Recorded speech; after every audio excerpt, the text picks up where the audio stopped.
السلام عليكم ورحمة الله تعالى وبركاته. وعليكم السلام ورحمة الله وبركاته. بسم الله عليكم السلام ورحمة الله يا مولانا. بسم الله والحمد لله والصلاة والسلام على رسول الله وعلى آله وصحبه ومن والاه. إن أصدق الحديث كتاب الله تعالى، وخير الهدى هدى رسول الله صلى الله عليه وسلم، وشر الأمور محدثاتها، وكل محدثة بدعة، وكل بدعة ضلالة، وكل ضلالة في النار. السلام عليكم ورحمة الله تعالى وبركاته. The author rahimahullah, Shaykh Sālih bin Abdillāh bin Hamad al-Usaymī, Hafidhahullah, may Allah Azza wa Jal preserve him. He says, Al-Ma'qidu Thalith, the third principle, جمع همة النفس عليه، فإن شعث النفس إذا جمع على العلم التأم واجتمع، وإذا شغل به وبغيره ازداد تفرقا وشتاتا، وإنما تجمع الهمة على المطلوب بتفقد ثلاثة أمور. The author rahimahullah says, the third principle from the adab and etiquettes of the talib al-ilm, of the student of knowledge, is jam'u himmati nafsi alayh, focusing all your attention. Your himma means your aspirations, your ambition. Gathering all your aspirations and your attention alayhi, upon knowledge. He then continues and he says, فَإِنَّ شَعَثَ النَّفْسِ, because a soul that is split up between various things, sha'ath and nafs, the splitting of the soul, the splitting of the mind being preoccupied, إِذَا جُمِعَ عَلَى الْعِلْمِ, when it is brought and pulled to only concentrate upon knowledge, التأم واجتمع, then what happens? It congeals and it combines, it becomes together, it starts concentrating. وَإِذَا شُغِلَ بِهِ وَبِغَيْرِهِ, وَإِذَا شُغِلَ بِهِ, if it is busied with ilm, وَبِغَيْرِهِ, and بِغَيْرِ الْعِلْم, and it is busied with other than ilm, izdada, what then happens? Izdada, it increases tafarruqan wa shatatan, in disparity and disarrayness. So the author rahimahullah says, knowledge requires your full attention. And we quoted the words of the poet where he says, العلم لا يعطيك بعضه حتى تعطي كلك. Knowledge will not give you a portion thereof until you give your all to knowledge.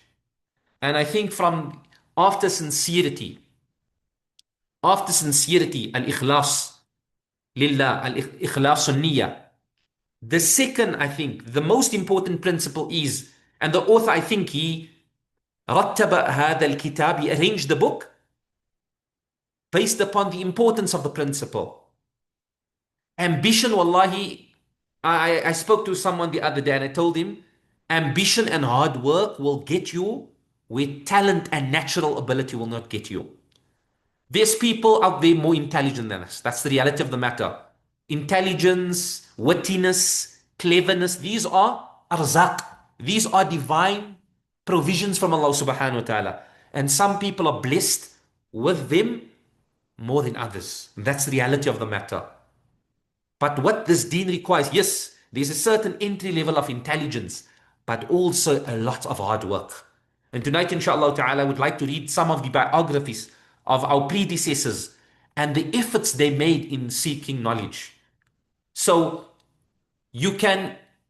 someone can have all the gifts that Allah Azza wa Jal has divinely bestowed upon him, but if there's no hard work, that person will not achieve much. And that another person will have maybe a little when it comes to divine provisions, rizq from Allah Azza wa Jal with relation to intelligence and all of these things, but they put lots of effort in, and Allah Azza wa Jal will open up the doors of knowledge for that person. So the author rahimahullah says, وَإِنَّمَا تُجْمَعُ الْهِمَّةِ, attention and ambition, تُجْمَعُ, can only be focused على المطلوب, upon a goal, بتفقد ثلاثة أمور, بتفقد ثلاثة أمور, by checking three things. أولها, the first of them is to have the eagerness على ما ينفعه, in upon that which will benefit you. فَمَتَى وُفِقَ We read this this last week. I'll just read through it again. فَمَتَى وُفِقَ الْعَبْدُ عَلَى مَا يَنْفَعُهُ If a slave is guided to that which benefits him, حَرَصَ عَلَيْهِ He is eager for it. ثانيها The second thing that indicates high ambition في طلب العلم is الاستعانة بالله في تحصيله. Seeking Allah Azza wa Jal's aid. استعانة يستعين استعانة means to seek Allah's aun. في تحصيله in attaining knowledge. And as Ali bin Abi Talib radiallahu ta'ala anhu said, he said, إذا لم يكن عون من الله للفتى فأول ما يجني عليه اجتهاده. He says, if the fata, the young man, has no aun from Allah subhanahu wa ta'ala, he has no aid from Allah subhanahu wa ta'ala, then the first, فأول, that's the mudaf, ما يجني عليه اجتهاده, that's the mudaf ilayh. The first of that which will destroy him is his ijtihad, is his efforts. Allah will make your efforts the means of your destruction. So we need the aun of Allah subhanahu wa ta'ala. Number 3, ثالثها عدم العجز عن بلوغ البغية منه. Not having the inability, not giving up in reaching your goal with regards to knowledge. وقد جمعت هذه الأمور الثلاثة في الحديث الذي رواه مسلم بن الحجاج قال حدثنا أبو بكر بن أبي شيبة وابن نمير قال حدثنا عبد الله بن إدريس أن ربيعة بن عثمان أن محمد بن يحيى بن حبان أن أبي هريرة رضي الله تعالى عنه. And this you can easily call, this hadith comes in Sahih Muslim. This hadith is the hadith of productivity. The Prophet ﷺ says, احرص على ما ينفع. Be eager to attain that which will benefit you. Number 2, and know in attaining that good, واستعين بالله. You need Allah's aid. Seek Allah's aid. ولا تعجز, and then you can also read it, ولا تعجز. And do not be incapable. Do not say, you know what, I can't do it. فمن أراد جمع همته على العلم.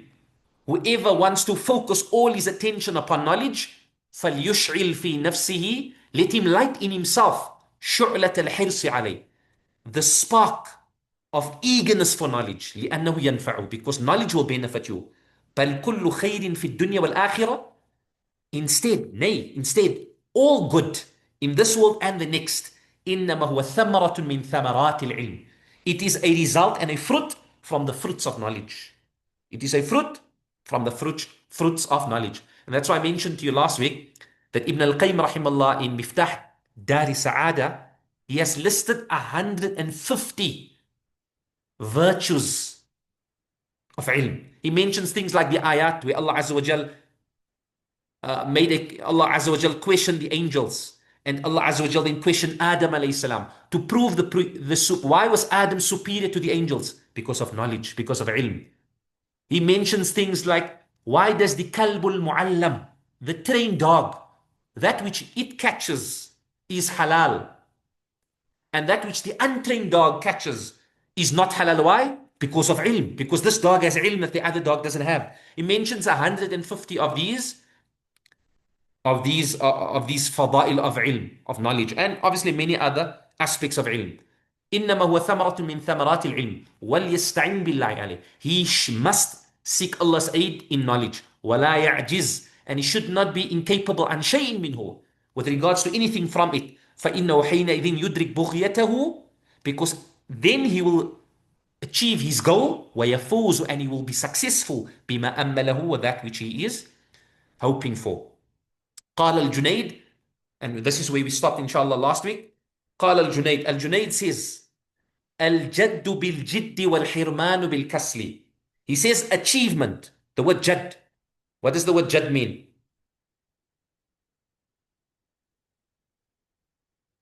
We did this word before. الجد. الجد بالجد. This comes in hadith. In the hadith of the dua that we make after the salah, the dhikr that we make after the salah. Allahumma la mani'a lima a'tayta wa la mu'tiya lima mana'ta. What comes before that? How does it start? ولا ينفع ذا الجد منك الجد. وَلَا يَنْفَعُ ذَا الْجَدِّ مِنْكَ الْجَدِّ. No good fortune can benefit a possessor and someone who seeks good fortune except with Allah. So al-jaddu bil-jidd. Achievement, good fortune comes through what? Comes through effort. Anything that you want to attain in this life, you need to strive for it. If you want a house, if you want a car, if you want, you want to specialize in some field, you want to become the best in something, you need to put in the hours. You need to put in the time. There's no other way around it. There's no like, I'm going to dream of it. Wala, peace. Imam Suyuti rahimahullah has a beautiful few lines of poetry on, knowledge will not be achieved through tamanni, through, I wish, or bisawfa, or inshallah soon I will do that. No, it is through hard work. So al-jaddu bil-jiddi wal-hirmanu bil-kasli. Deprivation from anything, being deprived of anything comes through laziness. Fansab. Nasab yansabu. Insab. What does fansab mean? Fansab. Tie oneself to Excuse make me? to tie yourself out. Assalamu alaikum warahmatullah. Alaikum salam. To exert To exert yourself. اجتهد. exert yourself. نعم. Exert yourself. اجتهد. تصب أي تصل. أصاب يصيب إصابة also بمعنى وصل يصل. فمن هاجر لامرأة يصيبها. تصب, you will reach it. عن قريب, soon. غاية الأمل. You will reach the goal of your dreams, of your hopes. فانهض, so stand up. بهمتك, with your ambition and your aspirations. واستيقظ من الغفلة, and wake up from your unmindfulness. فإن العبد, because a slave, إذا رزق همة, if he is given as provision, himma, high aspirations. You don't, I just want to be like this man. I just want to be a lowly talib man. No, I want to understand the Quran. I want to understand the Sunnah. I want to understand the Turath of our ulama. What they read and what they said. There should be himma. إذا رزق همة, رزق, the نائب الفاعل is built in, هو. إذا رزق هو العبد. همة is the نائب الفاعل ثاني. The نائب الفاعل الأول is always مرفوع, and the نائب الفاعل الثاني is always منصوب. همة غالية. If he is provided with, sorry, I said غالي because I have a thingy on my laptop. إذا رزق همة غالية, عالية, if he is provided with this high himma, فتحت له أبواب الخيرات. فتحت له أبواب الخيرات. أبواب الخيرات is translated first. The doors of goodness will be opened for that person. وتسابقت إليه المسرات. مسرة is الذي, the thing that makes you happy. المسرات, causes of happiness, will race towards you.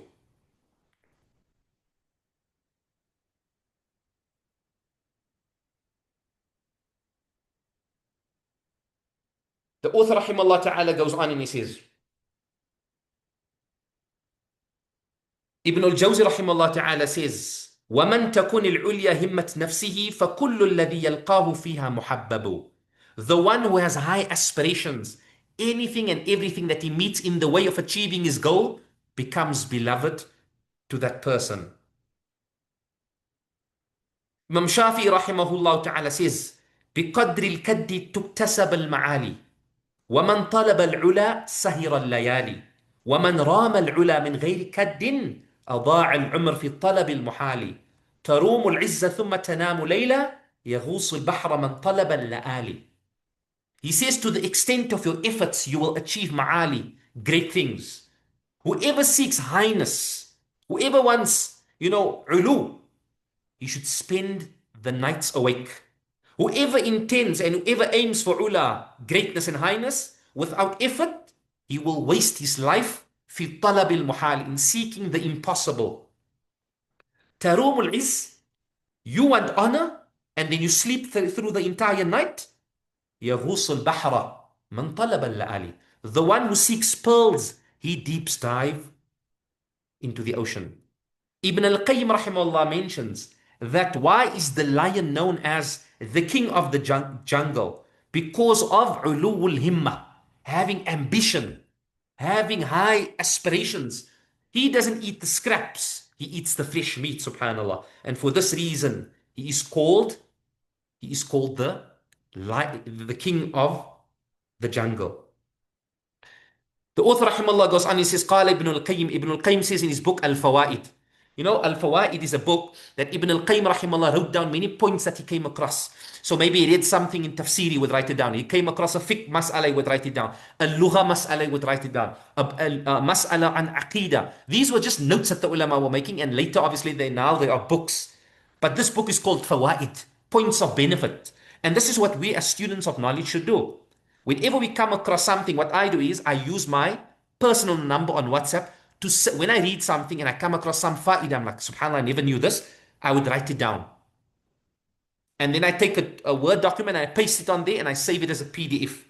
So many of these things that I teach you are things that I came across when I read somewhere. I wrote it down and now I have it with me and it stays with you forever. So Ibn al-Qayyim rahimahullah says in his book Al-Fawaid, Ibn al-Qayyim rahimahullah is a 7th century Hanbali alim from Damascus, Syria. He says, إذا طلع نجم الهمة في ظلام الليل إذا طلع نجم الهمة في ظلام ليل البطالة وردفه قمر العزيمة أشرقت الأرض بنور ربها. He says some beautiful words. He says, إذا طلع نجم الهمة, if the star of ambition and aspiration rises in the darkness of the night of idleness, batala, meaning you don't do anything, laziness. So here Ibn al-Qayyim rahimahullah is comparing hard work and effort and ambition to the star. And he's comparing laziness and not doing anything to what? To a dark night. He says, إِذَا طَلَعَ نَجْمُ الْهِمَّةِ, when the star of aspiration and ambition rises في ظلام ليل البطالة, in the dark night of idleness. وَرَدِفَهُ قَمْرُ الْعَزِيمَةِ, and this star is accompanied by the moon of high aspiration. Azima is like very similar, of ambition. أَشْرَكَتِ الْأَرْضُ بِنُورِ رَبِّهَا, the earth, then what happens? It becomes bright with the light of its Lord. That portion, أَشْرَكَتِ الْأَرْضُ بِنُورِ رَبِّهَا, is part of an ayah of the Quran. So he encourages us to have aspirations, subhanallah. He then goes on and he says, وَمَنْ تَعَلَّقَتْ هِمَّتُهُ بِمَطْعَمٍ. Whenever the author, some of the lines of poetry where he doesn't mention a scholar's name, then it's that which he composed, the author of the text. وَمَنْ تَعَلَّقَتْ هِمَّتُهُ بِمَطْعَمٍ أَوْ مَلْبَسٍ أَوْ مَأْكَلٍ أَوْ مَشْرَبٍ لَمْ يَشَمَّ رَائِحَةَ الْعِلْمِ. Whoever his aspiration is connected to what he eats, or to the clothing that he wears, or what he drinks, meaning he concerns himself with those things that are not very important, he will not smell the smell of knowledge, subhanallah. The scholars of the past used to say, الجوع يطرد بالرغيف اليابس فعلى ما تكثر حسرتي ووساوسي. Hunger can be pushed away and fulfilled through eating a dry piece of bread. الجوع يطرد بالرغيف اليابس فعلى ما تكثر حسرتي ووساوسي. So this should not be the himmah of the talib al-ilm. What I'm going to eat is the food, you know. The scholars of the past used to eat, they would eat bread and afterwards they would eat something else and dip it in water so that it can go down, so that they can engage more in knowledge, because eating was a necessity.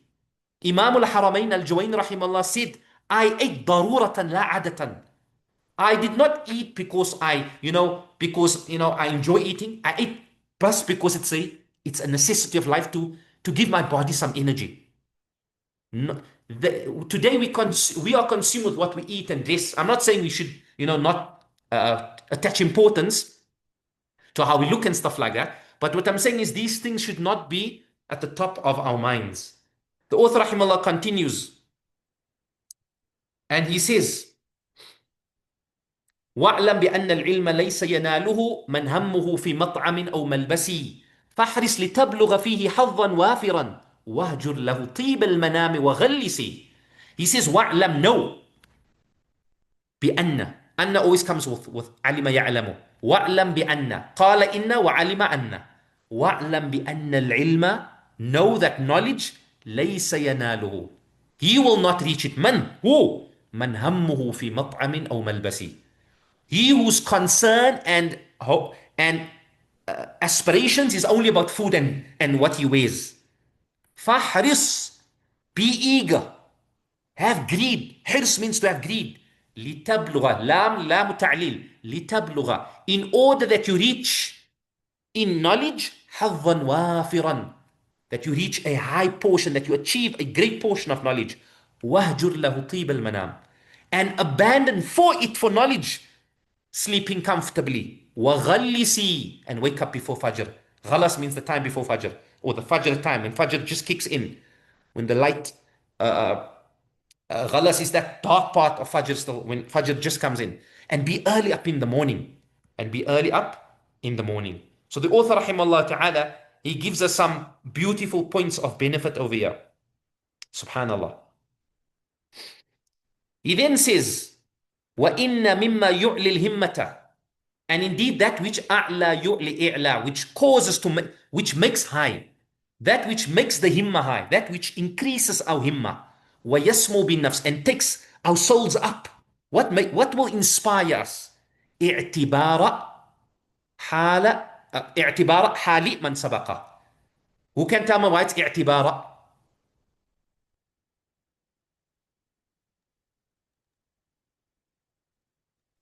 Is it the ism of inna? It's the اسم إن. And مما يعلي الهمة ويسمو بالنفس is the خبر. وإن اعتبار. وإن مما يعلي الهمة ويسمو بالنفس اعتبار حال من سبق. What will inspire us? It is looking at the conditions of those who have preceded us. Looking at the lives of the ulama. وتعرف همم القوم الماضين. And knowing the aspirations of those people of the past. فأبو عبد الله أحمد بن حنبل رحمه الله, Imam Ahmad bin Hanbal, وهو في الصبا, he was a child, he was a صبي, ربما أراد الخروج قبل الفجر إلى حلك الشيوخ. Many a times he wanted to leave his house before Fajr to get to the circles of the mashayikh, of the teachers. Subhanallah. A child. A child. Subhanallah. فَتَأْخُذُهُ أُمُّهُ بِثِيَابِهِ. His mother would then take him by his clothes and she would say to him, رَحْمَةً بِهِ. رَحْمَةً بِهِ, the مفعوله. She would take him by his clothes and say to him, out of mercy, حَتَّى يُؤَذِّنَ النَّاسِ أَوْ يُصْبِحُوا. Wait till people give the adhan, or when morning comes. When subuh enters. حَتَّى يُصْبِحُوا أي حَتَّى يُدْخِلُوا الصُبح. Until they enter, until Fajr comes. This is Imam Ahmad bin Hanbal as a child, subhanallah. And this is mentioned by Khatib al-Baghdadi rahimahullah, Hafid al-Mashriq in his Tarikh Baghdad. Or not this one, the next qissa is mentioned by Khatib al-Baghdadi. وقرأ الخطيب البغدادي. Al-Khatib al-Baghdadi rahimahullah. Khatib al-Baghdadi is one of the greatest scholars of hadith among the mutaakhirin. Most of the works of hadith, there's not a topic of the science of hadith, of ulum al-hadith, that he has not authored a book on. He's got a book called Ar-Rihla fi Talab al-Hadith, or Ar-Rihla fi Talab al-Ilm. You know, journeying for this in search of, we mentioned the lives of the Salaf and how they went about in seeking knowledge. He was known as Hafiz al-Mashriq, the Hafiz of Hadith of the East. He read Sahih al-Bukhari kullahu in its entirety. Ala Ismail al-Hiri, to his teacher Ismail al-Hiri, fi thalathati majalisa, in 3 sittings. In 3 sittings. Why is majalis mansub? Who can tell us? Is it mansub or majroor? Who can tell us?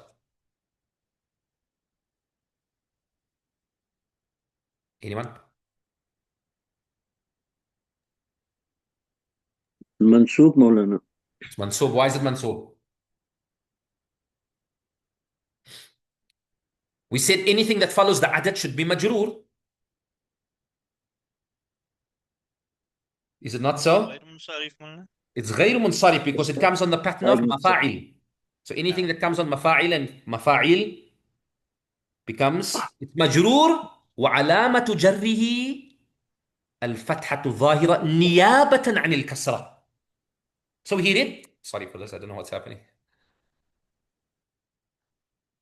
Okay. Where is it now? I know this. Okay. We're on point number 10 now.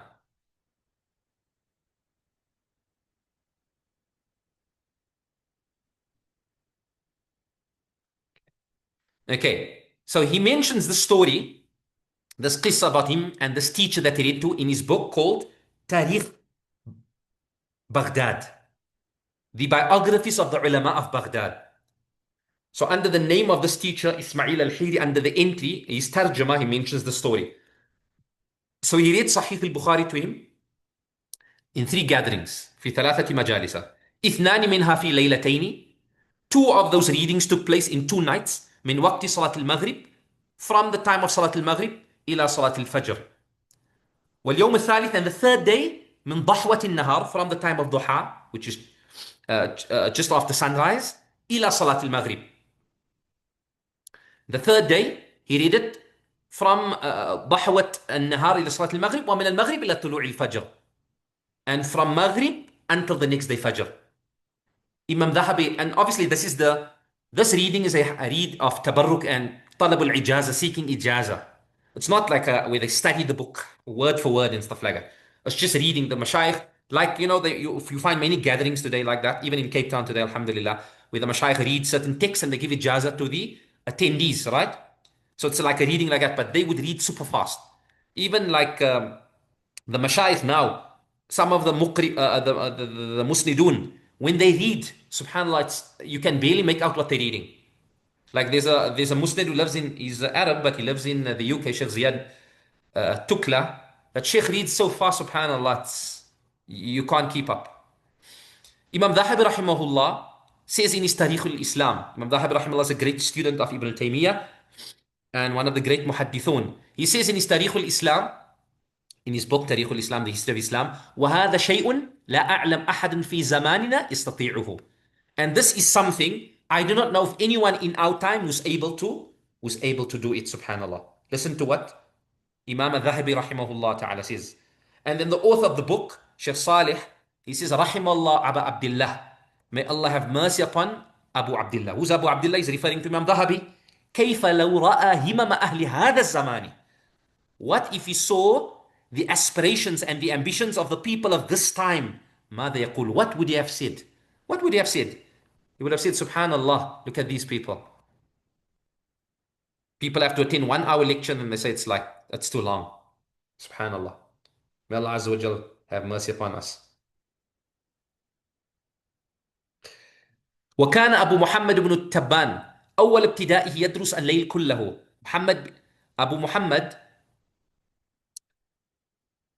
Ibn Tabban, in the beginning of his أول ابتدائي, in the beginning of his studies, he used to study الليل كله, the entire night.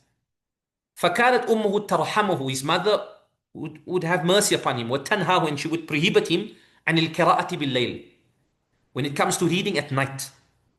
فكان يأخذ المصباح, he would then take the lamp ويجعله تحت الجفنة, and he would hide it under a jafna. A jafna is a shay min al-anit al-azim. It's a big utensil. He would hide the lamp. يتظاهر بالنوم, and he would make as if he is sleeping. فإذا رقدت, when his mother would fall asleep, أخرج المصباح, he would take out the lamp, وأقبل الدرس, and he would continue studying.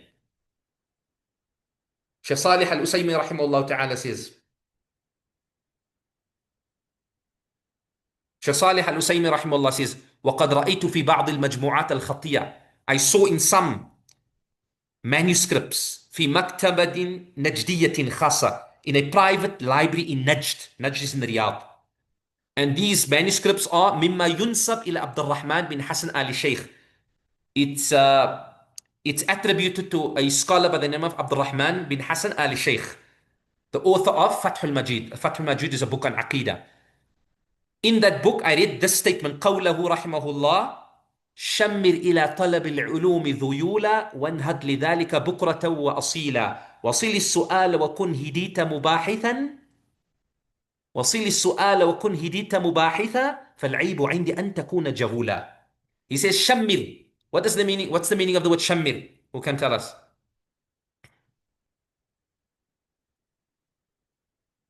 Shammir means when you fold up. Shammir, the scholars would say, shammir an sa'id al-jidd. You need to put in effort. You start folding up your sleeves. Shammir, fold up. In seeking knowledge, dhuyula, your sleeves. Wanhab, and stand up for that. Bukratan wa asila, morning and evening. Wasili su'al.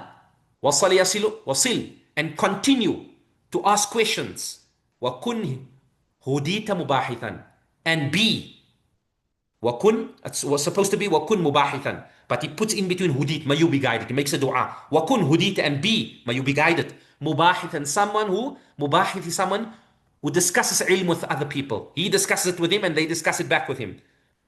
فَالْعَيْبُ عِنْدِي, what is considered a defect by me, أَن تَكُونَ جَهُولًا, is that you are an ignorant person. فَكُنْ رَجُلًا, Shaykh Sālih al-Usaymī rahimahullah says, so be a person, رِجْلُهُ عَلَى الثَّرَاء. فَكُنْ رَجُلًا, be a man, رِجْلُهُ عَلى الثَّرَاء ثَابِتَةٌ. His feet على الثَّرَاء, upon the sand, is firmly planted. وَهَامَةُ هِمَّتِهِ, but his himma, his ambition, فوق ثريا, is above the ثريا. ثريا is a star. ولا تكن شاب البدن أشيب الهمة. Do not have a شاب البدن. Shab means a young man and badan means body. Do not be a person of a young body. أشيب الهمة, but your ambition is old. You're old, you're like a dead person. You have no ambition, you have no goals. You're a young man with no goals. It's like a corpse moving around. فإن همة الصادق لا تشيب.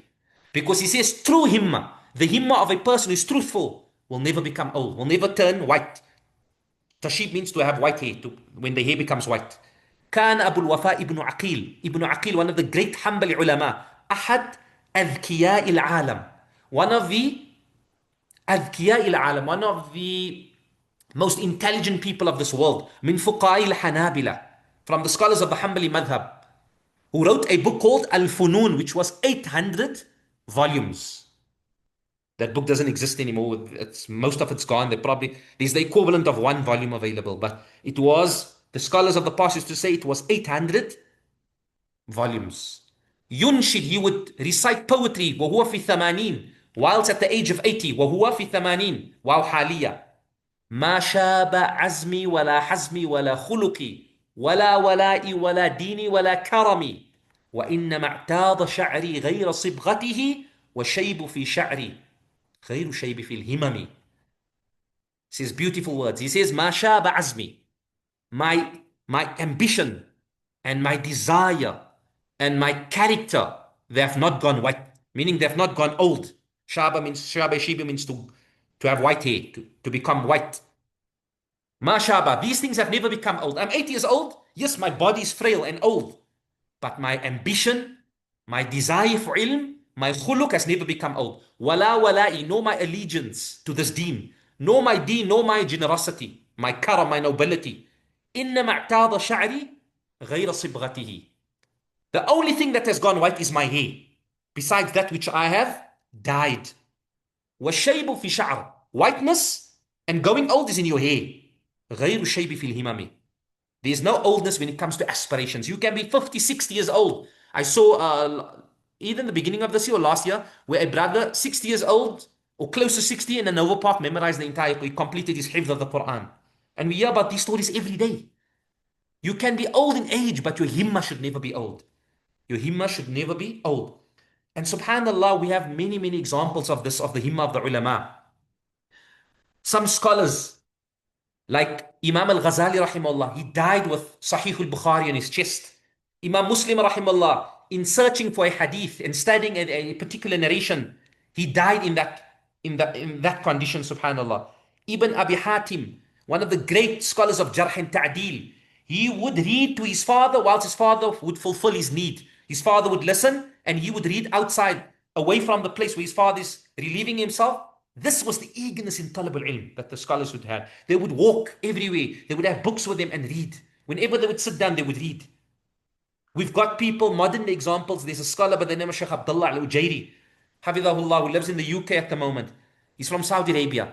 This man, subhanallah, he reads like Imam Dhahabi rahimahullah, Siyar A'lami Nubala, which is a biography of from the time of the Prophet until the time of Imam Dhahabi in the 7th century.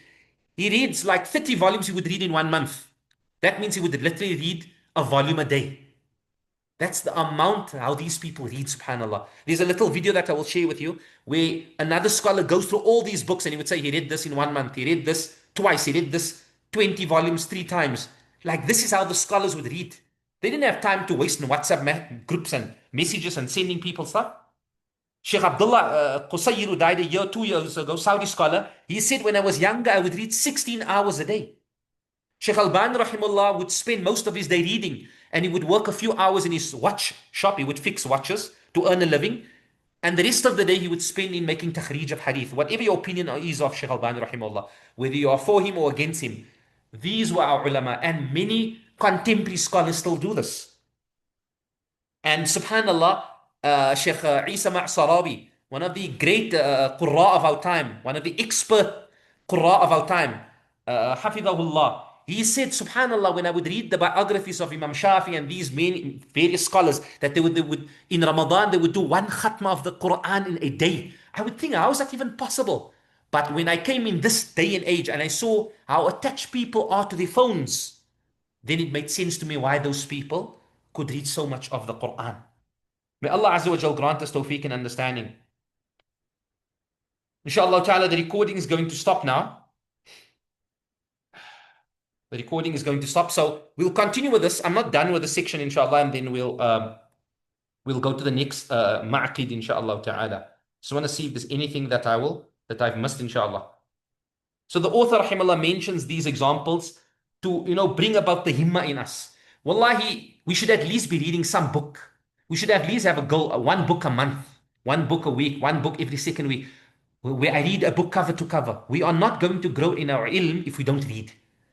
Attending classes are good and it gives you the keys, but you have to continue studying outside.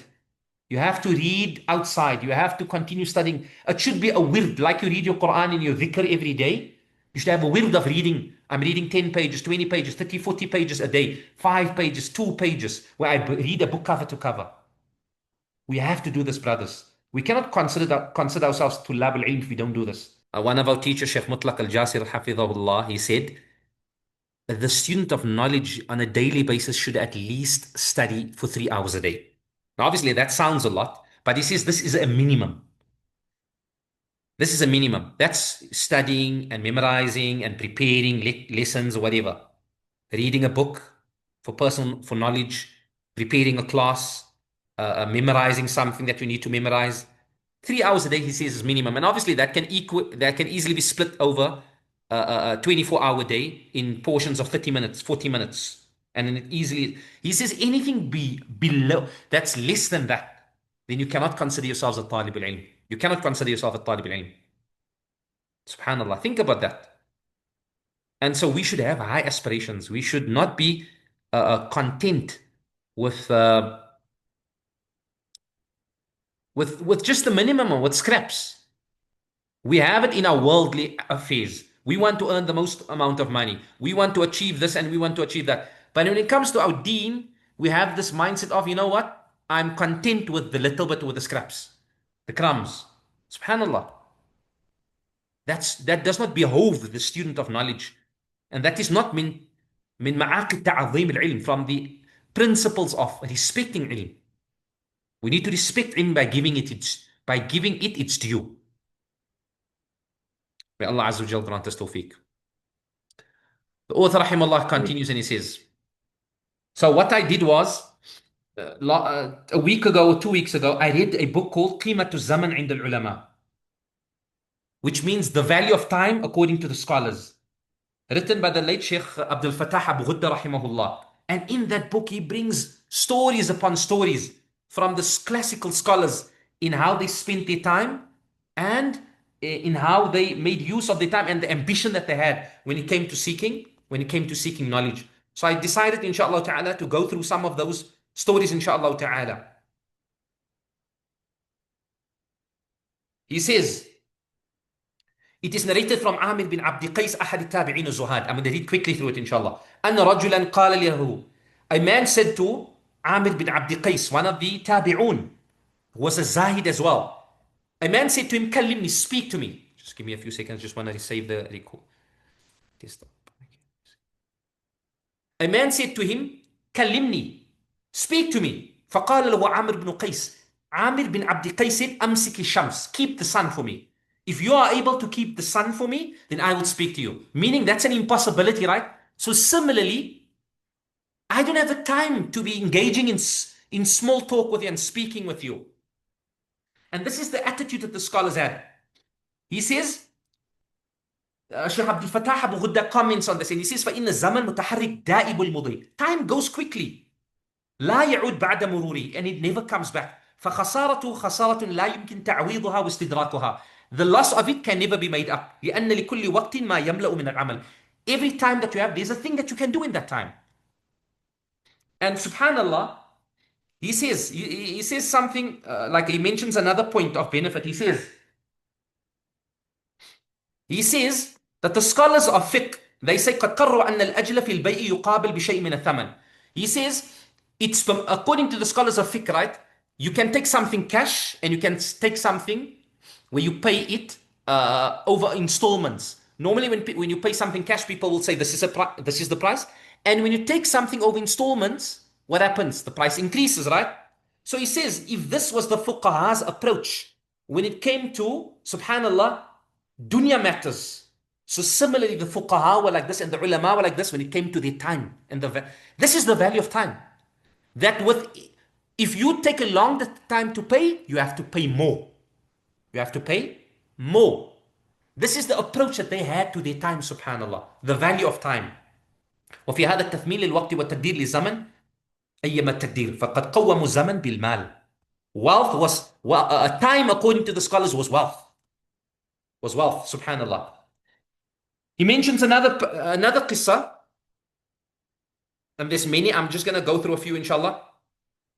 He mentions the life of Hamad bin Salama, one of the great muhaddithun. Hamad bin Salama would only spend his time in reading tasbih and salah. He would not spend his time in anything else. His students said, قال تلميذ عبد الرحمن بن مهدي, the famous Abd al-Rahman bin Mahdi, who told Imam Shafi rahimahullah to write the risala. لو قيل لحماد بن سلمة, Hamad bin Salama was the great scholars of hadith. He says, إنك تموت غدا ما قدر أن يزيد في العمل شيئا. He says, if it was said to Hamad that you are going to die tomorrow and there's nothing else that he could do, then that would be the truth. Because he did everything. He spent all his time in khair. ما قدر أن يزيد في العمل شيئا. وقال موسى بن إسماعيل لو قلت لكم إني ما رأيت حماد بن سلمة ضاحكا لصدقت. If I told you that Hamad bin Salama never smiled, I would be speaking the truth. كان مشغولا. He was occupied. إما أن يحدث, either he would narrate hadith, أو يقرأ, or he would read, أو يسبح, or he would make tasbih, أو يصلي, or he would make salah. وقد قسم نهار على ذلك. This is how he would spend his entire day. قال يونس المؤدب مات حماد بن سلمة وهو في الصلاة. Hamad bin Salama died in the salah. Rahimahullah, rahmatullahi alayhi. Another story, page 20. I'm just going through it. The famous Imam of the Hanafi school, Imam Abu Yusuf rahimahullah ta'ala. Imam Abu Yusuf rahimahullah ta'ala, he was researching a mas'ala whilst he was on his deathbed. Subhanallah, listen to what his student says. Why did he do this? The scholars say, ولا يخلي اللحظة الأخيرة من لحظات حياتي من كسبها في مذاكرة علم وإفادة واستفادة. Because he did not want a moment from the last moments of his life to pass without him revising knowledge, benefiting others and benefiting himself. His student Ibrahim bin al-Jarrah al-Kufi says, مرض أبو يوسف. Abu Yusuf became sick.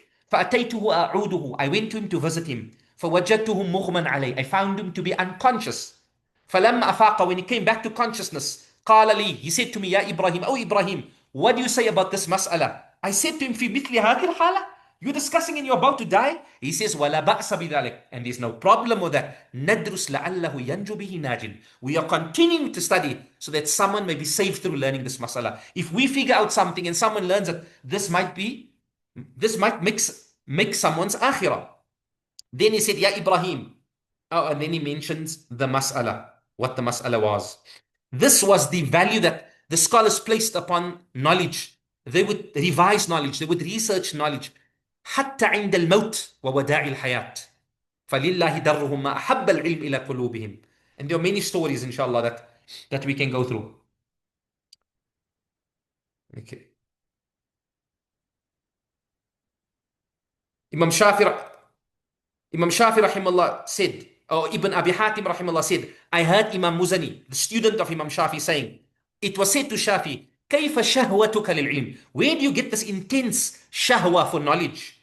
قال أسمع بالحرف مما لم أسمعه. I hear something that I've never heard. فتود أعضائي أن لها أسماعا تتنعم به. And then I hope that I want other people to look at it and see the enjoyment that I get when I hear something that I've never heard before and enjoy it as much as I enjoy it.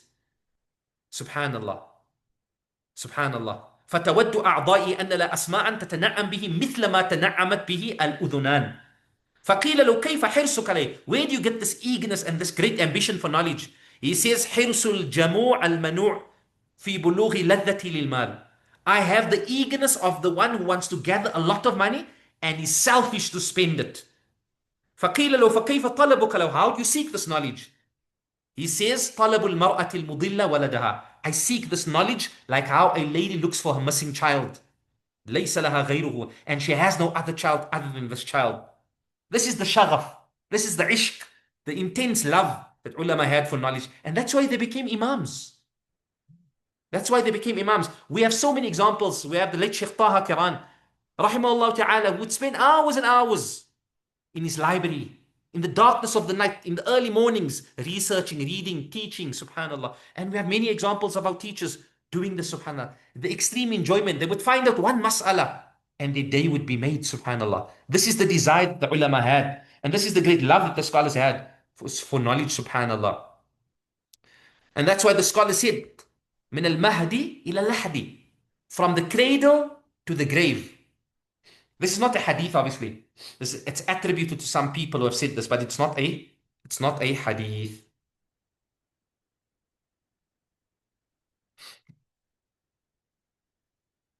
Okay. Some more from the lives of the scholars. Imam Abu Yusuf rahimahullah, the same student of Imam Abu Hanifa rahimahullah, he said, Mata ibn li, my son died. فَلَمْ أَحْضُرْ جِهَازَهُ وَلَا دَفْنَهُ. I was not present when they ghusled and kaffaned him, and I was not present when they buried him, meaning I was only present at the salah. وَتَرَكْتُ عَلَى جِيرَانِي وَأَقْرِبَائِي. I left the responsibility to my neighbors and my family to sort out. Why? Listen to this. مخافة أن يفوتني من أبي حنيفة شيء لا تذهب حسرة عني. He says, fearing that I would miss something from the gathering of Imam Abu Hanifa rahimahullah ta'ala, and then I would be heartbroken about that, subhanallah. This is the scholars, this is their love for knowledge. Another story, there are so many more. The scholars would say, Muhammad ibn al-Hasan, the other student of Imam Abu Hanifa, that's why they are known as Sahibain, Muhammad ibn al-Hasan and Imam Abu Yusuf rahimahullah ta'ala. Muhammad bin al-Hasan rahimahullah would not sleep during the night. He used to have all his books in front of him. When he would become bored of reading one book, he would go to another book. And to remove the sleep from him, he would put water in his face. And he says, Inna nawma min al-harara.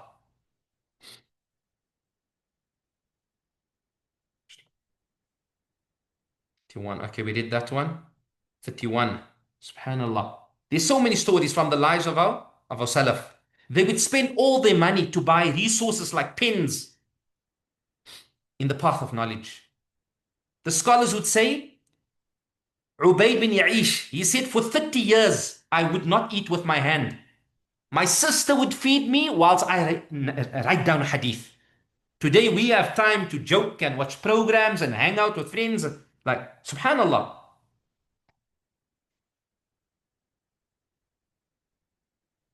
Listen to the story.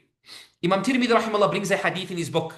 And after they're narrating this hadith, he says, my teacher Abd bin Humayd said that Muhammad bin Fadl, who is the teacher of Abd bin Humayd, said Yahya bin Ma'in, wallahi Yahya bin Ma'in, one of the greatest scholars of hadith. He said about a hadith, this hadith, he said about a particular hadith, the hadith is the Prophet ﷺ would leave his house just before he died, and he would seek help from Usama ibn Zayd. and the Prophet had a particular garment on, and then Usama bin Zayd would assist him to the salah. After Yahya bin Ma'in heard this hadith for the first time, أول ما جلس إلي, he said to me, فقلت, I said to him, I then, Muhammad bin Fadl then narrated the hadith to Yahya bin Ma'in. He said, قال حدثنا محمد بن سلمة. Then Yahya bin Ma'in stopped me and he said, why didn't you narrate the hadith to me from your book? So the scholars would narrate from their books and some would narrate from their memory. But he said, for extra verification, inshallah, I want you to narrate this hadith to me from your book. Muhammad bin al-Fadl then stood up. And I said, I was about to go into my house to take out my book. Then he grabbed me. Yahya bin Ma'in grabbed me. And he said to me, Amlihi alayya. No. Narrate the hadith to me now. Why? فَإِنِّي أَخَافُ أَلَّا أَلْقَاكَ. Because there's a possibility you might enter that house, you might die, and I would have never heard that hadith from you. فَأَمْلَيْتُ عَلَيْهِ. I then narrated the hadith to him. ثُمَّ أَخْرَجْتُ كِتَابِي. And then I brought my book out. فَقَرَأْتُ عَلَيْهِ. And then I read it to him for a second time. This was the eagerness. And subhanAllah, read the life of Yahya bin Ma'in. Just read his life. You'll be amazed. Yahya bin Ma'in wrote alf hadith. Who can tell me what's the meaning of alf hadith? 1 million. A million hadith. So obviously there wasn't the word million didn't exist among the Arabs. So they would say alf. So 3 zeros and 3 zeros, that's a million. He wrote a million hadith with his hand. And each hadith was written 50 times. He would write it over 50 times to aid memorization.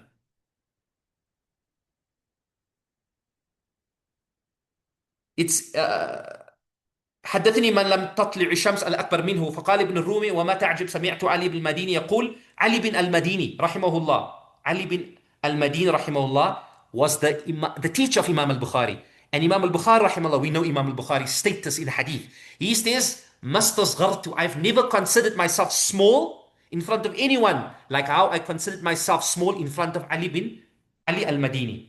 Ali bin al-Madini says, ما رأيت في الناس مثله. I've never seen a person like Yahya bin Ma'in. وما نعلم أحد من لدن آدم. And we have never heard about any person from the time of Adam. كتب من الحديث, who wrote as much hadith, ما كتب يحيى bin Ma'in, the amount that Yahya bin Ma'in wrote. Muhammad bin Nasr al-Marwazi says, I heard Yahya bin Ma'in saying, I wrote with this hand of mine alf hadith, 1 million hadiths. Imam Dhahabi rahimahullah comments on this and he says, يعني بهذا العدد المقرر من الحديث الواحد ألا تروا قال لو لم نكتب الحديث 50 مرة ما عرفناه كل حديث لا يعرف ابن معين فليس بحديث. Okay. So we can skip that. To some more stories inshallah from the scholars. Are you guys still with me? Or falling asleep? Yeah, Maulana. Alhamdulillah.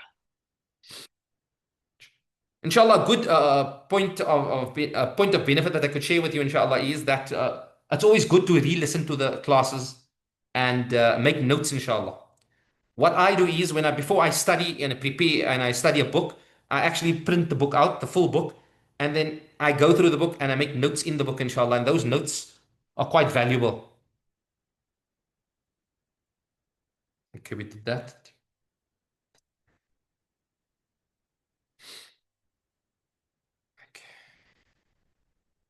There's so many more details that I'm just skipping through it.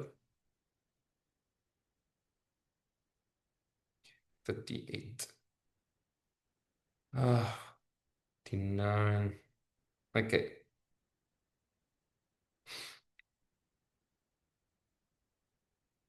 And these examples that we are mentioning, these are not isolated examples. This was the nature of the ulama of the past. You have examples of Ali ibn al-Madini, Ahmad bin Hanbal, Bukhari, Muslim, Abu Dawud. Imam Muslim rahimahullah died eating dates whilst researching a hadith. Abu Dawud, Tirmidhi, Nasa'i, and those scholars. The famous Al-Jahid, the great scholar of Arabic language, is also known. He would walk about and study. So Al-Jahid was one of the great scholars of language. Okay, let's skip that. Yeah, Jahid إذا وقع بيدي كتاب, when he got any book, hold of any book, he would read it completely. أي كتاب كان, حتى إنه كان يكتري دكاكين الوراقين ويبيت فيها للنظر في الكتب. He would even go to, at that time you would have warraqin, people who would write, scribes, they would do as a profession. He would rent from them the places where they would do their scribing just to read all the books in the place. That's what he would do. That is Jahid. Al-Fath ibn Khaqan, he would carry a book in his sleeve. And when he would stand up, he would work for the leader of the time. When he would stand up and he would go to the toilet, he would quickly take it out, or he would go for salah, he would take it out, and he would read on his way whilst walking there. And he would come back and he would put the book back. Whenever he wanted to fulfill a need, whenever he wanted to do something, he would take his book out and read it. Ismail bin Ishaq al-Qadi says, whenever I saw Al-Fath bin Khaqan, إلا رأيته وفي يده كتاب ينظر فيه. I would see in his hand a book. أو يقلب الكتب لطلب حديث ينظر فيه. Or he would be paging through some book. Ibn Sahnun, the famous Maliki scholar, his slave girl would feed him. Why? ولم يشعر به الاشتغال بالتأليف. He would be too busy to write. This is how they spend their time. This is why they became the people that they became. And Shaykh Abdul Fattah, rahimahullah, after mentioning these stories, he says, هذا النموذج من نماذج ظهور العلماء قديما واستغراقهم وفنائهم في العلم. This is one example from the many examples of how the scholars lost themselves in seeking knowledge. This is the result. Imam Shafi rahimahullah would stay whole night up, reflect about one hadith, and he said, through the night I extrapolated 400 masail from that one hadith. Subhanallah. May Allah Azza wa Jal grant us understanding. Page 40.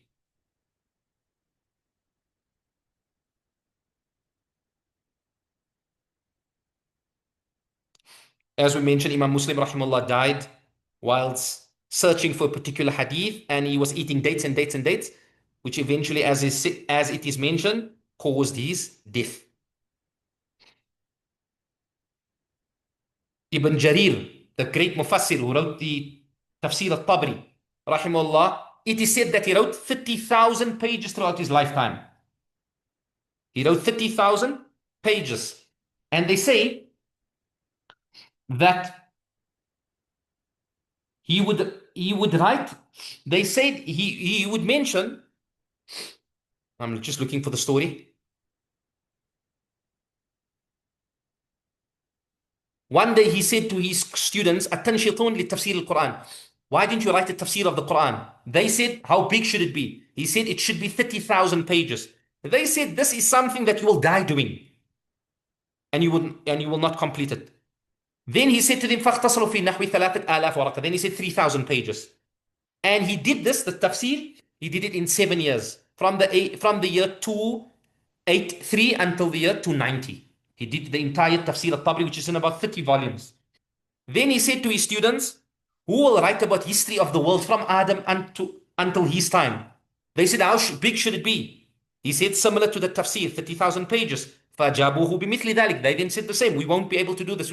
This will, we won't be able to fulfill this in a lifetime. فَقَالَ إِنَّ لِلَّهِ. He said, Wallahi. He said, إِنَّ لِلَّهِ مَاتَتِ الْهِمَمْ. People's aspirations have died. They have no himmah. فَاخْتَصَرُوا فِي نَحْوٍ مِمَّا اخْتَصَرَ التَّفْسِير. Then he said, write it in 3,000 pages. And then he completed this book. He started it. Where is it now?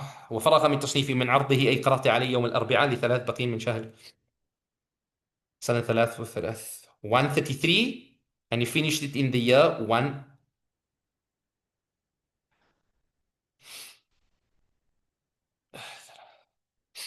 He completed it in 303. He started in 303 and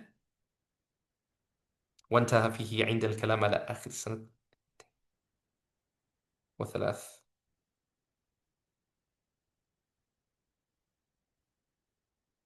Oh, he finished it. I just want to see where is it now. He completed it in the year 303. Okay. So the scholars say, and I'm not going to read through the Arabic. The scholars say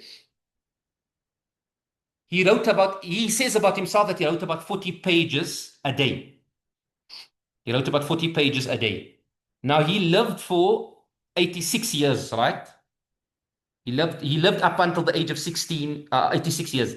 So they say from the time he became baligh, let's say from the age of 14, up until the age of 86 years, if he wrote every day, from the age of 14 until the age of 86, that's 72 years. If you divide if you divide the amount of pages that he wrote, 358,000 pages, then it comes to 14 pages a day, continuously. He says about himself, I wrote 40 pages, but we don't know when he started, obviously. So if we calculate it from the time he became baligh until he died, it means he had to write a minimum of 14 pages a day. And his tafsir is in 30 volumes. I've got 30 volumes at home, which comes to, and his tarikh is also about 11 volumes. Both come together as about 7,000 pages. That leaves us with an amount of 351,000. So if he wrote 358,000, then he has a remainder, and that's all the other works that he perhaps wrote. Subhanallah. So that shows you how the scholars lived. And that's why we should be shy to call ourselves scholars. We are tulab al-ilm. It's an insult when we think about it to call ourselves ulama. Wallah, it's not right. It's not right. So this man was like an insight. He was a university on his own, the amount of works that he produced. And he says this was his program. He would eat very simple food. He would sleep at certain times. He would stand up at Salatul Dhuhr. فيصلي ظهر. He would pray in his house. We know the recommended thing is to pray in the masjid. He would write until Asr, then he would leave. He would pray Asr. ويجلس للناس. He would sit down, he would teach the people would read to him until Maghrib, and then he would have another class until Isha. Then he would enter his house, and then he would break up his night into his personal needs, his religious needs, tending to the creation. كما وفقه الله. I was listening to Shaykh Dr. Bashar Awad, famous, if you see him, he's a muhakkik, he's a person who takes manuscripts. They are not in proper book form. They're difficult to read. He takes manuscripts and he edits them, right? And he explained, he said how he would spend up to 18, 20 hours a day just doing tahqiq of classical works, of the works of Imam Dhahabi, various works he would spend. And he says the only time he would take a break is for salah. And then he would come home and he would continue. He would spend basically only for salah and for eating meals and going to the toilet. The rest of the time. And he would cry when he speaks about this. I'm going to send you this clip, inshallah. He speaks to a group of scholars in Egypt. He's from Iraq. He's clean shaven, walks around with a suit and stuff like that. But subhanallah, may Allah Azza wa Jal bless the people of knowledge. They are from the wonders of Allah Ta'ala's creation. Inshallah. We continue, inshallah Ta'ala. And I'm almost done, inshallah. Ibn Jarir, rahimahullah, wrote down information just before, a moment before he died. It is said, روى المعافى بن زكريا عن بعض الثقات أنه كان بحضرة أبي جعفر الطبري. This person was present with Abu Ja'far al-Tabri قبل موته وتوفي بعد ساعة أو قل منها. فذكر له هذا الدعاء عن جعفر بن محمد. A certain dua was made to him in his presence. فاستدعى محبره. He asked for a inkpot وصحيفة and a page. فكتب and he wrote it down. It was said to him, أفي هذه الحال, are you going to still write knowledge in this moment? فقال ينبغي للإنسان ألا يدع اقتباس العلم حتى الممات. It is befitting for a human not to leave knowledge even if he's in the throes of death. فرحمه الله وجزاه عن العلم والدين والإسلام وأهله خير الجزاء. And today we have so many of his works.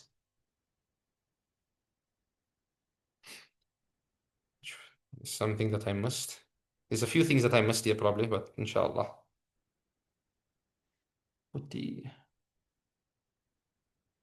Just looking for some more stories, inshallah. There's many stories here. I have many.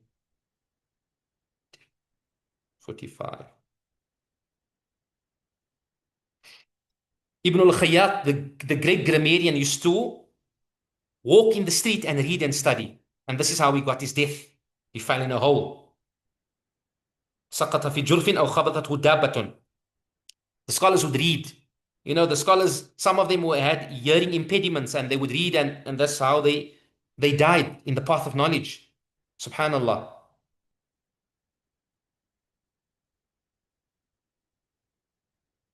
Abu Nu'aym al-Asfahani يقرأ عليه في الطريق. Abu Nu'aym al-Asfahani, one of the great scholars, the author of many works, he's a great muhaddith and mu'arrikh and Sufi. He would read, he would walk, and his students would be around him. كان أبو نعيم في وقت مرحولا إليه لم يكن في أفق من الآفاق أحد أحفظ منه ولا أسند منه. He had a lot of أسانيد. كان حفاظ الدنيا قد اجتمعوا عنده وكل يوم نوبة واحد منهم يقرأ ما يريده إلى قريب الظهر فإذا قام إلى داره ربما يقرأ عليه في الطريق جزء وكان لا يضجر لم يكن له غذاء سوى التسميع والتصنيف. His only food was reading and listening to the hadith of the Prophet. He would walk and the students would follow him. The famous Bayruni, he was in the throes of death when he learnt a mas'ala of inheritance. Abu al-Hasan Ali bin Isa al-Walwaliji, rahimahullah, says, I entered upon Abu Rayhan whilst he was in the throes of death. And he asked me about the mas'ala of the grandmothers. There's something in inheritance called al-Jadda al-Fasida, a grandmother that doesn't inherit, a maternal grandmother. So I said to him, في هذه الحالة, in this condition, he said, يا هذا أودع الدنيا وأنا عالم بهذه المسألة. I want to leave the dunya whilst I know this مسألة. ألا يكون خيرا من أن أخليها وأنا جاهل بها. Isn't it better for me to leave the dunya, to be knowledgeable of this مسألة than to be ignorant of this مسألة? فعدت ذلك عليه وحفظ علمني ما وعد. فعدت ذلك عليه وحفظ علمني ما وعد وخرجت من عنده وأنا في الطريق فسمعت الصراخ. When I left his house, he passed away.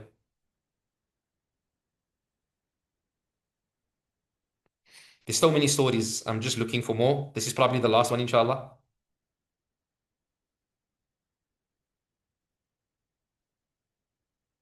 Al-Khatib al-Baghdadi rahimahullah would walk whilst reading a book. كان الخطيب يمشي وفي يدي جزء يطالعه وما ذلك إلا لحفاظ الوقت وكسب الزمن. That's how time it was important to them. أن يذهب فارغا أثناء المشي دون استفادة وانتفاع به في جنب العلم. Imam al-Haramain, the great Shafi'i Usuli, he would eat. Why? Just out of necessity. Not because his students would say, إمام الحرمين فخر الإسلام إمام الأئمة على الإطلاق حبر الشريعة المجمع على إمامة شرقا وغربا من لم ترى العيون مثله ولا ترى من لم ترى العيون مثله ولا ترى بعده. Listen to that praise. The scholar of this ummah, the one who is agreed upon when it comes to scholarship in the East and the West, the one who no eye has seen in the past and no eye will see in the future. I heard him saying once, Imam al-Haramain said, we will study his text in Usul al-Fiqh, inshallah, the waraqat. أنا لا أنام ولا أكل عادة. I do not eat out of enjoyment and because it's my habit or sleep. إنما أنام إذا غلبني النوم ليلا كان نارا. I only sleep when sleep overpowers me. I just fall asleep. وآكل إذا اشتهيت الطعام أي وقت كان. I don't eat because I want to eat. وكانت لذته ولهوه ونزهته. His enjoyment was مذاكرة العلم. طلب الفائدة من أي نوع كان. Subhanallah, think about this. Imam Nawawi rahimahullah, he says, when I was studying in the madrasa Rawahiyya, he said, for 2 years I sat behind my books and I would just fall asleep and I would wake up and continue studying. Imam al-Haramain was in his 50s. When he heard about a certain alim of Nahu coming to his town, he ran to that. And this was an usuli. Wallahi, the highest level of usuliyun. He went to the scholar to benefit from the scholar. Yaqub al-Najiramiyu. He was from the Nuhat, from the grammarians of Basra. He would study books whilst reading. He would walk whilst walking. And this is how most of the scholars of the past would occupy their time. The author rahimahullah ta'ala then continues inshallah ta'ala, and he then says, Al-Ma'qid al-Rabi'. And we have 7 minutes left inshallah. The fourth principle from the usul and the principles of seeking knowledge. صرف الهمة فيه إلى علم القرآن والسنة. Who wants to read that, inshallah, that page for us? Just want to see if there's anything I missed out. Anyone, inshallah, feel free to read. inshallah مولانا. خلاص تفضل inshallah. بسم الله الرحمن الرحيم. قال المصنف رحمه الله المقد الرابع صرف الهمة فيه إلى علم القرآن والسنة. إن كل علم نافع رده إلى كلام الله وكلام رسوله صلى الله عليه وسلم. وباقي العلوم إما خادم لهما فيؤخذ منه ما تتحقق به الخدمة أو أجنبي عنهما فلا يضره الجهل به. فإلى القرآن والسنة يرجع العلم كله، وبهما أمر النبي صلى الله عليه وسلم، كما قال تعالى: ف... فاستمسك بالذي أوحي إليك إنك على صراط مستقيم. Okay. سورة Jazakallah khair. الزخرف. So the author rahimahullah says, fourth principle when it comes to seeking knowledge is sarful himma. That ambition and that passion that you have for knowledge, which we spoke about in Al-Ma'aqid al-Thalith, directing that himma, directing that ambition and that purpose in knowledge to the knowledge of the Quran and the Sunnah. That should be the first point. Trying to acquire the knowledge of the Quran and Sunnah. He says, إِنَّ كُلَّ عِلْمٍ نَافِعٍ مَرَدُّهُ إِلَى كَلَامِ اللَّهِ وَكَلَامِ رَسُولِهِ صلى الله عليه وسلم. Indeed, every beneficial knowledge ultimately goes back to the speech of Allah subhanahu wa ta'ala and the speech of the Prophet sallallahu alayhi wasallam. And that's why Imam Shafi rahimahullah says, كُلُّ الْعُلُومِ سِوَى الْقُرْآنِ مَشْغَلَةً. Every knowledge besides Quran keeps you busy. It's like something that wastes your time. إِلَّا الْحَدِيثَ وَعِلْمَ الْفِقْهِ فِي الدِّينِ. Except hadith and fiqh. الْعِلْمُ مَا كَانَ فِيهِ قَالَ حَدَّثَنَا وَمَا سِوَى ذَاكَ وسواس الشياطين. He says all knowledge keeps you busy, besides the Quran keeps you busy, except hadith and fiqh. He says knowledge is that which contains حدثنا, hadith. قال حدثنا وما سوى ذاك. What is besides that is whispers from shaitan. So the author rahimahullah says, إن كل علم نافع. All beneficial knowledge. Maraddu, he turns ultimately back to the speech of Allah and the speech of the Prophet ﷺ. وَبَاقِي الْعُلُومِ. And all the other sciences, إِمَّا خَادِمٌ لَهُمَا. They are either sciences that are serving the Quran and the Sunnah. So Nahu. Nahu serves the Quran and Sunnah. Usul serves the Quran and Sunnah. Because without Usul you cannot understand the Quran and Sunnah. Mustalah and Ulum al-Hadith serves the Quran and Sunnah. Because without Ulum al-Hadith, without Mustalah al-Hadith, you cannot understand the Sunnah. You cannot know if the Sunnah, what comes to you of the Sunnah is authentic or not authentic. Nahu you need, Nahu, Sarf, Balagha, you need these things to understand. So he says these sciences, the other sciences, إِمَّا خَادِمٌ لَهُمَا. They are either serving them, فَيُؤْخَذْ مِنْهُ. So they should be taken from it, مَا تَتَحَقَّقْ بِهِ الْخِدْمَةُ. That which fulfills the service. Imagine someone spends his entire life just learning Nahu, but he doesn't know anything of the Sunnah and the Quran. أو أجنبي, or it is foreign in relation to the Quran and Sunnah. فَلَا يَضُرُّ الْجَهْلُ بِهِ. So not knowing it doesn't harm you. And many scholars here, they will include like a subject like mantiq. If you never study mantiq, it doesn't mean like Aristotelian logic that you're never going to understand the Quran and Sunnah. فَإِلَى الْقُرْآنِ وَالسُّنَّةِ. So to the Quran and the Sunnah, يَرْجِعُ الْعِلْمُ كُلُّهُ. Who can tell me what's the rule of kulluhu? What's kulluhu? What's the rule? It's marfu. Why? What do we call this? I can't hear us. Can you just speak up? Badul kul. It's badul kul min al-kul, or you can say it is tawqid. It is tawqid. Okay. Or it's badul kul min al-kul. It is min al-tawabi'. There are four things that gets the i'rab of the thing that precedes it, and this is one of the things. فإلى القرآن والسنة يرجع العلم كله وبهما, and with them, the Quran and Sunnah, أمر النبي صلى الله عليه وسلم. The Prophet was commanded, كما قال الله تعالى, as Allah says, قال, as he said, تعال, most high is he, فاستمسك بالذي أوحي إليك. Cling and keep tight بالذي, to that which أوحي إليك, was revealed to you. What was revealed to the Prophet? Quran and Sunnah, because they are wahi, both wahi. إنك على صراط مستقيم. Indeed you, O Muhammad, you are on a straight path. Surah Zukhruf, verse 43. So the author rahimahullah ta'ala says over here, you should spend all your goal should be ultimately whatever you study, Nahu, Sarf, Balagha, all these alat, the ulumul alat, these sciences that aid you in understanding the Quran and Sunnah, all of them should be with the intention of understanding the Quran and Sunnah. As for the other sciences, they either serve the Quran and Sunnah, and Ibn Hajar rahimahullah calls these sciences that serve the Quran and Sunnah as ad-dalatul matluba, the lost animal that you're looking for. The animal, the lost property that you're looking for. And those sciences that are foreign from the Quran and Sunnah, and not knowing it, لا يضر, will not harm you. And Ibn Hajar rahimahullah calls this الضارة المغلوبة, that which is harmful and should be left. الضارة المطلوبة. So he says, and he quotes an ayah, Allah says, فَاسْتَمْسِكْ to the Prophet, cling to that which Allah has revealed to you. إِنَّكَ عَلَى صِرَاطٍ مُسْتَقِيمٍ. وَهَلْ أُوحِي إِلَى أَبِي الْقَاسِمِ شَيْءٌ سِوَى الْقُرْآنِ وَالسُّنَّةِ. Is there anything, shay is the naib al-fa'il, is there anything that has been revealed to Abu al-Qasim sallallahu alayhi wasallam other than the Quran and Sunnah? وَمَنْ جَعَلَ عِلْمَهُ الْقُرْآنَ وَالسُّنَّةَ. How will you read that? وَمَنْ جَعَلَ عِلْمَهُ الْقُرْآنُ وَالْقُرْآنَ وَالسُّنَّةُ وَالسُّنَّةَ.